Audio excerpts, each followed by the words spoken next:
we're gonna get arrested. I've been part of Wicked for 25 years and waited a very long time to make the movie. And so to bring it to the screen and to create a cinematic experience was a huge undertaking. One of the centerpieces of our story takes place in a dance, the Ozdust Ballroom. Our Ozdust is much more underground, much more seedy. It's not as just like, hey, this is a school dance. This is like off campus. So it's the first inklings of breaking out of the system.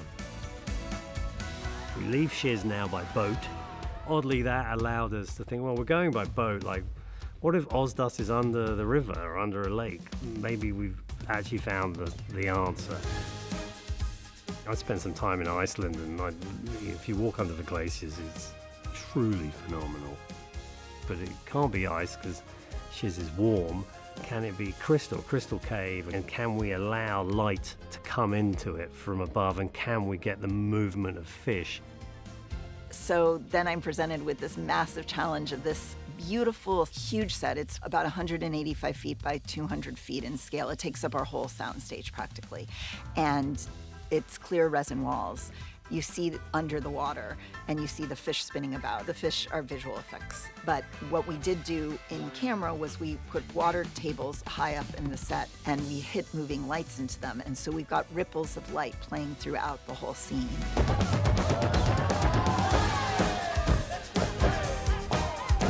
There's no real interaction between the dancers and the band, but the instruments are Ocean, and we need to define that.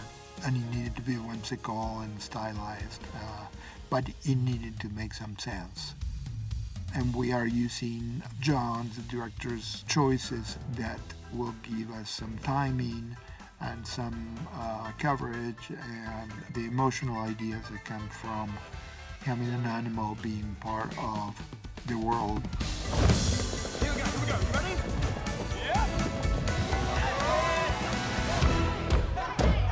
The section going to the Ozdust Ballroom, that's where the movie is, that's the heart, that's the beating heart of the movie for me.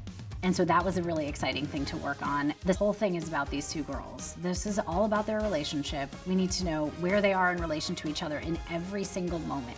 Even in scenes where they're not together, we have to know what they're thinking about the other person in that exact moment. A magic wand. It's a training wand. A training wand? For me? This is your roommate's idea, not mine. Ari's very attuned to her face. She didn't want to bring anything into Galinda that was Ari. The image that I went to immediately was Grace Kelly. The simplicity in her beauty, her natural beauty, and also her look in the 50s was very good for Ari's face shape, and I think it worked brilliantly. For Galinda, it's much more about curves and softness and femininity. There's a lot of pink. They're kind of rainbow tones. Its iridescence is a part of her sensibility. Getting in those shoes and getting in that corset every day, you know, it just puts you in a different place and you're not looking at yourself in the mirror. I had the choice of whether to be green or to have it CGI.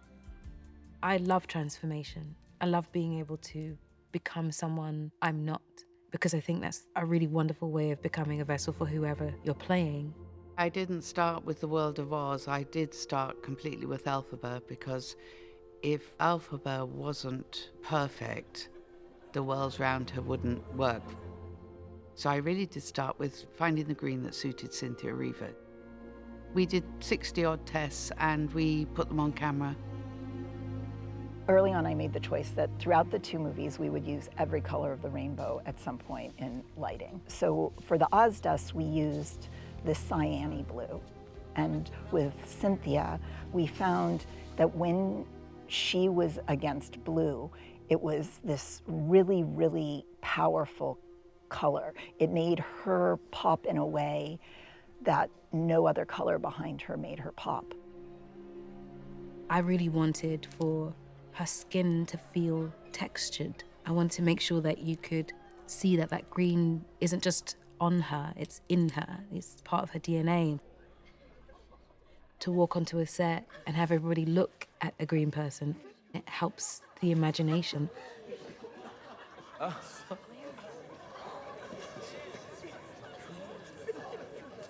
You know, ultimately, we're here to tell the story. Every detail has that same goal. So when Jon says the crowd needs to giggle a little bit here, or the amount of footsteps, the things that you don't think about when you're watching the film, but they're all very intentional. We're really looking at some very small, specific sounds that are telling the story, but it feels big. That's just because they're so emotionally charged. Where this movie really takes place is in the quiet moments. And in the Ozdust Ballroom, the sound completely drops out. And our Steadicam is spinning around for 10 minutes as the scene unfolds, but there are moments when we just pause. And there's a rhythm between the camera and Elphaba, and sometimes we get very, very close into minimum focus. And so the camera in many ways is vulnerable, just the way Elphaba has to be vulnerable in this scene. It wasn't enough just to have a piece of choreography, because then it would just be choreography. It's just her dancing. What we were looking for was, what was she trying to say with this piece, and what was she trying to do? What's her movement language? How do we create this so it feels like it's of you, from you? How do we make it touching? How do we bring people in? How do we break people's hearts? We all knew that she couldn't move like everybody else. We didn't want her to move like everybody else. So it wasn't just legs and arms and body moving, it was how she breathed, where she looked. The hat that she's gifted by Glinda, she actually gives it to Elphaba as a joke. Elphaba finds power in the joke of it, but then she also identifies with it. The hat needed to feel as alive as the energy that Elphaba gets from it. I decided that what I wanted with this hat was for her to snatch back what would have been embarrassment and shame and imbue the hat with power. For it to go from a thing that diminishes her to a thing that makes her more powerful. From there, through the rest of this movie, there had to be a reason why she wouldn't let it go.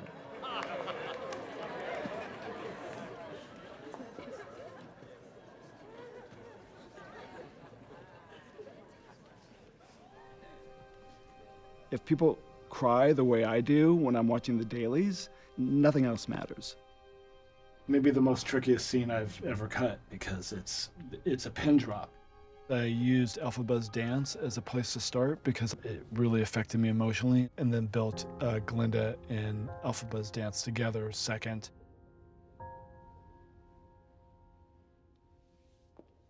The way that Cynthia lets us in to Elphaba is so special and so moving, and it is a massive turning point for both Elphaba and Glinda. And then the most amazing, wonderful thing happened. A single tear dripped down her face, and Ariana wiped it away. And that wasn't in the script. It just happened. So all those things came together to sort of share the pain that she was enduring, and to share the loneliness, and to share the defiance. It was just such a beautiful experience, and everyone in the room felt it with her.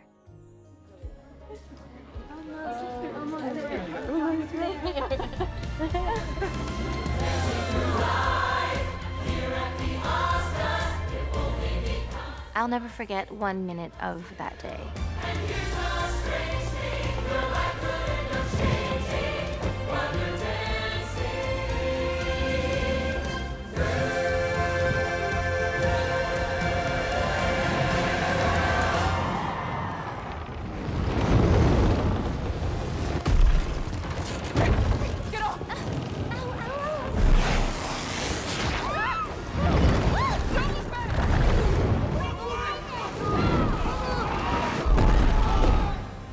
If you look at Defying Gravity as the end of part 1, then you have to look at, all right, what's the journey to defying gravity?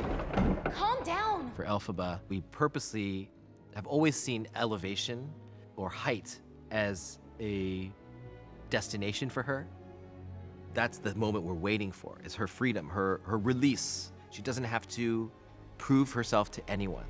That has to be the spine of this story. And what is the friendship that allows that to happen is the main thing, because it's all about the girls. The two central female characters thing wasn't our motivation for making the show, but it became something that mattered. When we cast Cynthia and Ariana, honestly, that was a feeling of such relief, because I feel like they both really embody the elements that we needed for those characters. I hope you're happy. I hope you're happy now. I hope you're happy how you hurt your cause forever. I hope you think you're clever. I hope you're happy. Defying Gravity. That song is really special. There's something about it that just connects to everyone's senses. Although I can't imagine how, I hope you're happy right now. All of her songs are turning points in her story, in her life, in her growth, and there are always decisions to be made in these songs. It feels really powerful to be able to use music in that way. You can have all you ever wanted. With their voices live, I know, was like the best concert you could have ever attended. But I don't want it. One of the reasons why it was so important to do this live was not only because we're all theater people who wanted to so badly, but also because of the emotional element. We would be further connected to the words we were saying, the music we were hearing, the story we were telling, and to each other. Something has changed within me. Something is not the same. I'm through with playing by the rules of someone else's game. I truly believe that the original performance, the performance that happened on the day, on the movie set, in the moment, with the actors feeding off each other's emotions, that's when that magic occurs, which is their original performance. I mean, we've often got 3, 4 microphones on people at certain times, and so we can kind of play around until we get the absolute perfect combination. When you have a live vocal, it's like sitting in the front row and you can almost feel the actor's breath on you. And I think there's something about live capture that does that. Can't pull me down. Can't I make you understand? You're having delusions of grandeur. I'm through accepting limits, 'cause someone says they're so. Well, Simon will essentially provide me with his mix of the live vocals every day. For me to be able to have that ability right away, to hear something that pristine, I don't know, there's something about live vocals that just feels very real versus something that could possibly feel canned with a pre-record. Makes all the difference in the world. Defying gravity, kiss me goodbye, I'm defying. Seeing Cynthia just feeling that moment of power when she's starting to build Defying Gravity, I think it's going to make it a very unique experience that you're not used to with musicals. Elphaba, please! Listen to me, stop! I think one of the biggest discoveries that I had on the process of this movie, and we discovered it early, but it was something that I'd never really asked myself, was what is Elphaba's actual power? Sweet Oz. And her relationship with gravity was such a strong sense of understanding for me and really important for me and Cynthia to understand. But I thought it was really important that we have to understand that doesn't come from nothing. That her power isn't that she made a broomstick fly and that the broomstick lifts her, but that her power is that she has a relationship with nature. Its most foundational, elemental point is gravity, that it always pulls you down, or it can pull you up. The Wicked Witch of the West, she's always seen with a certain silhouette based in the 1890s. So doing a riff on that was what my task was. It's a very specific silhouette that I've created for her. It embodies a power that I really feel speaks to the character and what the story is. We have these beautiful circular windows that have these jagged edged sort of broken glass to it, sort of representing Glinda and the bubble, and Elphaba as these Z in Oz, the sharp edges. The two come together, or the true harmony of Oz. So it's great to have those kind of beautiful, iconic images here. Yes, the entire thing is huge, but in essence, it's still a really human story. These are human beings who are experiencing something. They're not perfect. They're infallible, and they're trying. This is a show that a lot of people care about, and therefore we want to be very careful that any change we make is additive and is something that fans of the show will embrace. It was an expectation of where the song was going. Jon was really wanted to sort of extend that moment in a way that, I think everybody who knows the soundtrack of the musical was shocked at. This expectation that she would succeed at that moment, and she doesn't. And then we developed one tune which we called The Green Toy. That's the bit where we found the tune to be the most effective, was as she's seeing herself as a child, and she sees who she really is.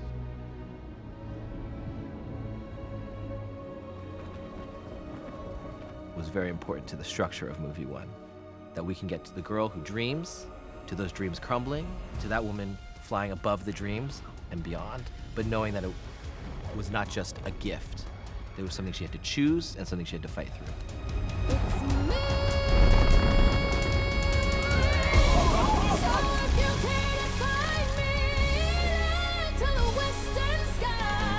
And it was really critical and material to our storytelling, particularly because we have a character who not only flies, but sings while she's flying.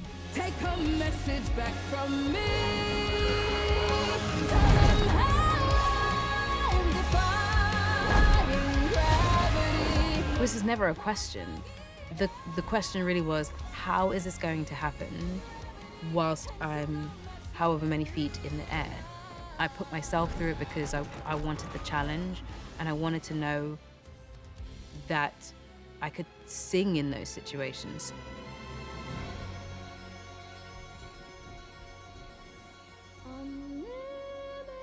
I knew when I was going into this that stunts would be needed, and I knew that I wanted to do my own stunts.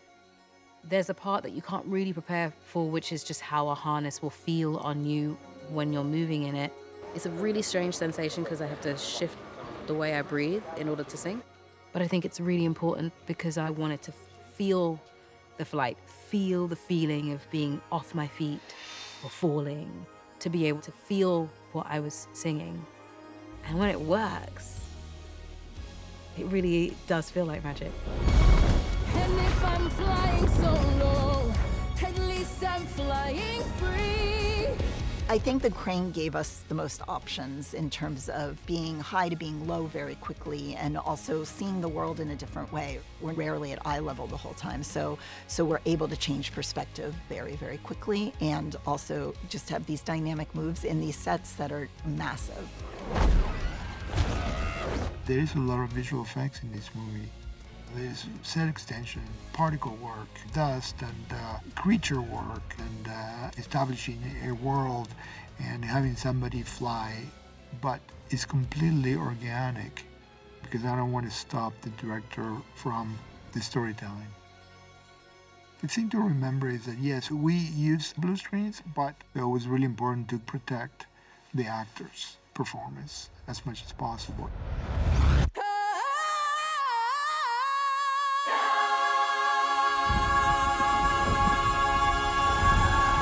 I think these songs are so powerful. So it was very important for me to make sure it looked the way it felt. In a movie, you don't have to fill any space if you don't want to. You can whisper. Or you can fill miles and miles of space and singing Defying Gravity. And I think that's what going to the movies is all about.